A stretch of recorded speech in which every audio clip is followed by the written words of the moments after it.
नमस्कार. महाराष्ट्र टाइम्समध्ये आपल्या सर्वांचं स्वागत आहे. विधिमंडळाचं पावसाळी अधिवेशन आजपासून सुरू झालं आहे. बरेच नवनवीन आमदार या ठिकाणी पाहायला मिळतात.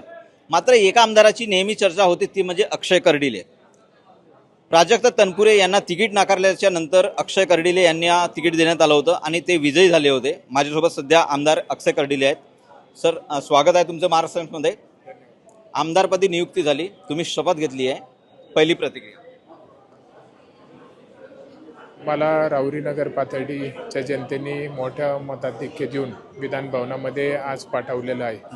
आमदारकीची शपथ मी आत्ताच काही वेळापूर्वी सर्व मुख्यमंत्री साहेब, उपमुख्यमंत्री साहेब, सर्व नेते मंडळी, सर्व मंत्री आणि आमदारांच्या उपस्थितीमध्ये घेतलेली आहे. ही शपथ म्हणजे जनतेची सेवा करण्यासाठी आहे. येणारे 3.5 वर्ष जे जनतेने मला मोठं मताधिक्य देऊन साहेबांच्या जागेवरती निवडून दिलं आहे, तर निश्चित जनतेला मी हा विश्वास व्यक्त करतो की ह्या विधानभवनामध्ये आल्याच्या नंतर मी पायऱ्यांवरती नतमस्तक झालो आहे. कारण की ही माझी आता कामधेनू आहे.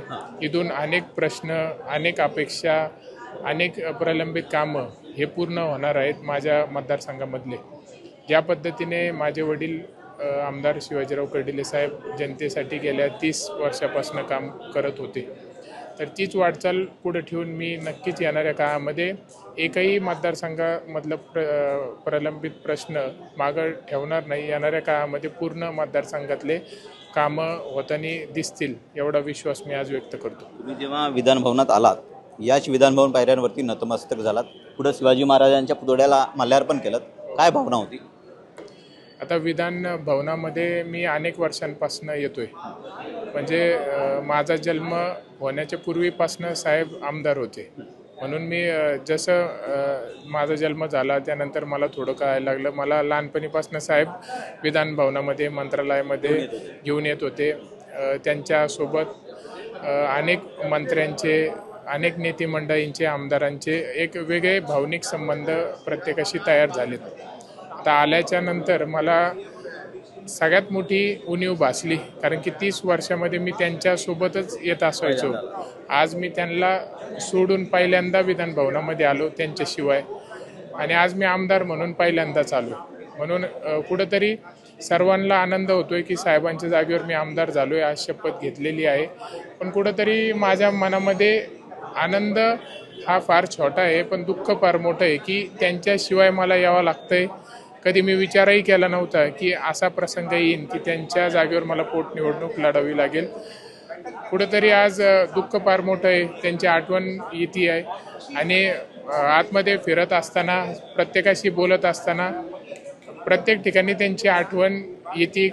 कारण की एक वेगळा ठसा त्यांनी प्रत्येक ठिकाणी उमटवलेला आहे. त्याचबरोबर ती सर्व ज्यावेळेस मी आतमध्ये शपथ घेतल्याच्या नंतर बाहेर आलो, सर्व मंत्रिमंडळ मला भेटले, सर्व अभिनंदन केलं, सर्व आमदार मला भेटले, आणि पण प्रत्येकाने साहेबांच्या आठवणी ला उजाळा दिला. प्रत्येकाने साहेबांची आठवण काढली. त्यांचे साहेबांसोबत कसे संबंध होते, कशी चाष्टा मस्करी चालायची, किंवा काय काय क्षण साहेबांसोबत, म्हणजे काहींना 95 पासून, काही 2004 पासनं, म्हणजे ज्याचा त्याचा साहेबांविषयी अनुभव वेगळा आहे, प्रेम वेगळं आहे. आणि आज माझ्यासमोर प्रत्येक जणांनी ते व्यक्त केलं. कुठंतरी आज कमी त्यांची भासती आहे, पण निश्चित उणीव जाणवती आहे. पण नक्कीच प्रत्येकाला अपेक्षा माझ्याकडून भरपूर आहेत. शुभेच्छा देत असताना मला याही शुभेच्छा सगळ्यांनी दिल्या की वडिलांसारखं आपल्याला काम करायचं आहे, त्यांच्यापेक्षा थोडं पुढं जाऊन आपल्याला त्यांना अभिमान होईल अशा पद्धतीने कार्य येणाऱ्या काळामध्ये घडवायचं आहे. सर्व मुख्यमंत्री देवेंद्रजी फडणवीस साहेब, उपमुख्यमंत्री साहेब, सर्व मंत्रिमंडळ, आमचे पालकमंत्री आमदार राधाकृष्ण विखे पाटील साहेब, सभापती राम शिंदे साहेब व सर्व आमदार आज माझ्यासोबत एक कुटुंबातल्या, आपल्या घरातला मुलगा आमदार झाल्यासारखं आज आतमध्ये मला प्रत्येकाशी भेटल्याच्या नंतर तसं जाणवलं. तर निश्चित येणाऱ्या काळामध्ये सगळ्यांच्या मार्गदर्शनाखाली चलून मी आपल्या अहिल्यानगर जिल्हा, विशेषतः माझा राहुरीनगर पाथर्डी मतदारसंघाची चांगल्या पद्धतीने साहेब जसं सेवा करायचे त्याच पद्धतीने सेवा करेल. आमदार महोदय, मी माझ्या सहकार्याला सांगतोय, थोडा पेहरावा दाखवा. आमदार महोदयांचा पेहराव दाखव. टोपी आहे, सदरा आहे. आमदार अक्षय शिवाजीराव कर्डिले, आमदार महोदय, जो पेहराव एकंदरीतच आहे, मी बरीच वर्षे या ठिकाणी शिवाजीराव कर्डिलेंना बघितलं आहे, तोच पेहराव आज अक्षय यांच्या चेहऱ्यावर आहे. आज मी ते जसे कपडे घालायचे ते कपडे घालून मी आलो.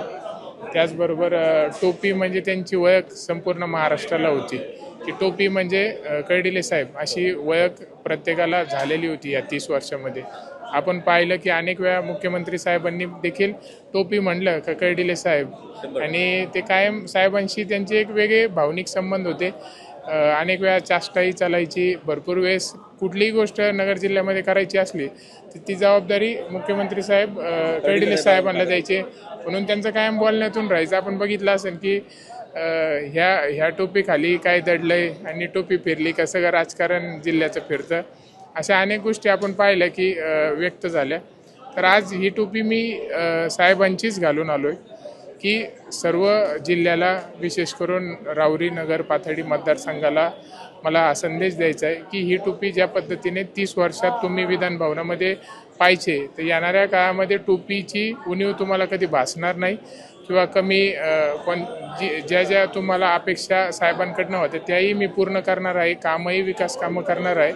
मात्र ही टोपी जशी महाराष्ट्राच्या राजकारणामध्ये कर्डिले साहेब म्हणून ओळख होती, येणाऱ्या काळामध्ये टोपी ही सदैव आपल्याला विधान भवनामध्ये दिसेल आणि अक्षय कर्डिलेंची पण ओळख टोपीच राहील. ओके. आमदार महोदय, दुसरा प्रश्न असा आहे, मी आता नवनियुक्त बरेच आमदार बघितले, एकंदरीतच इकडे येण्याचा मानस वेगळा असू शकतो. काही राजकारणाच्या घराण्यातून येतात, तुम्ही पण राजकारणी घराण्यातून आलात.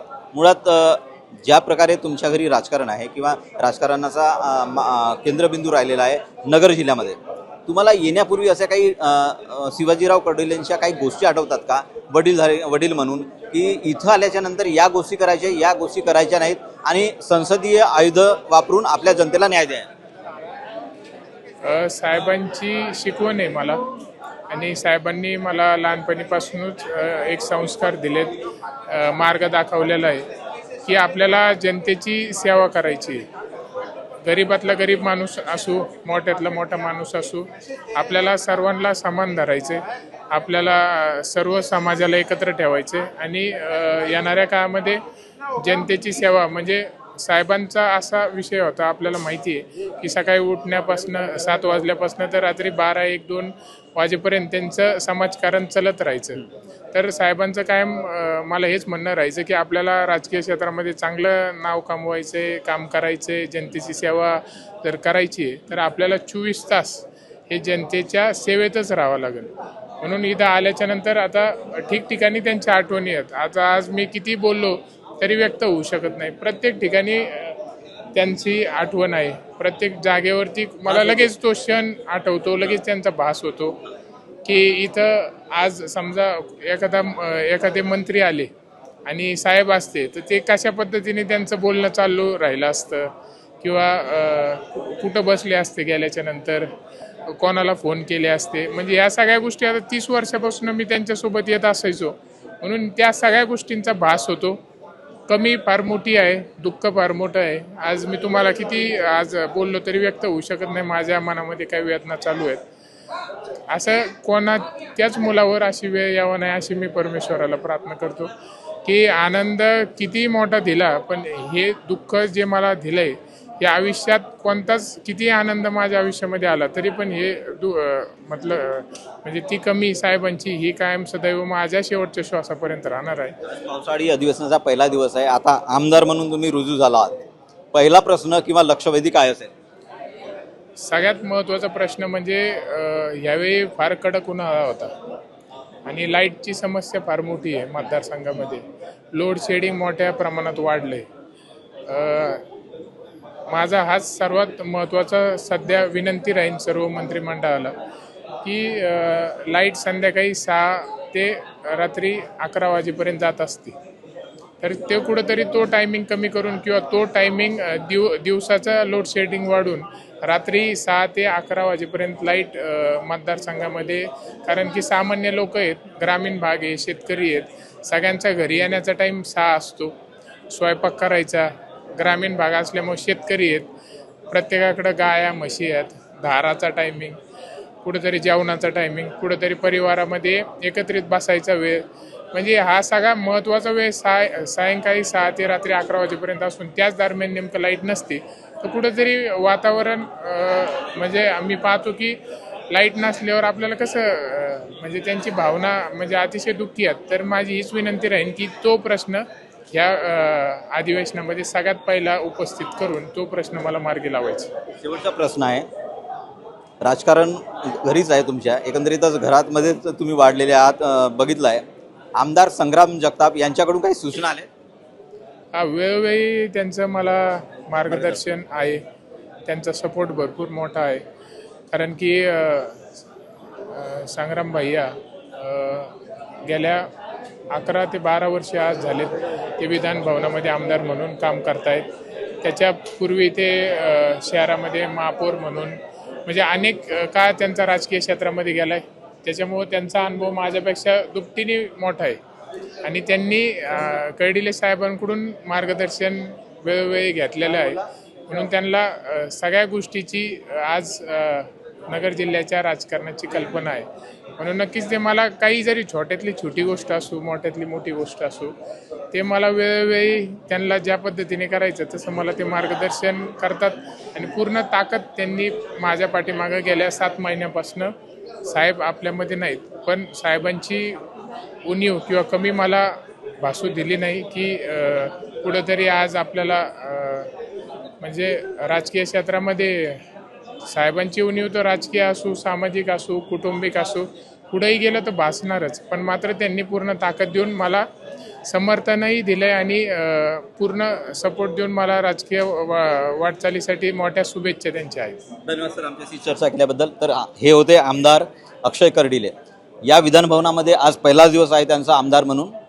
या अधिवेशनामध्ये शेतकऱ्यांच्या प्रश्नावरती प्रश्न मांडून किंवा लक्षवेधी मांडून ते आपली राजकीय वाटचाल सुरू करणार आहेत. मी कुमार टेंबरे, महाराष्ट्र टाइम्स ऑनलाईन, मुंबई.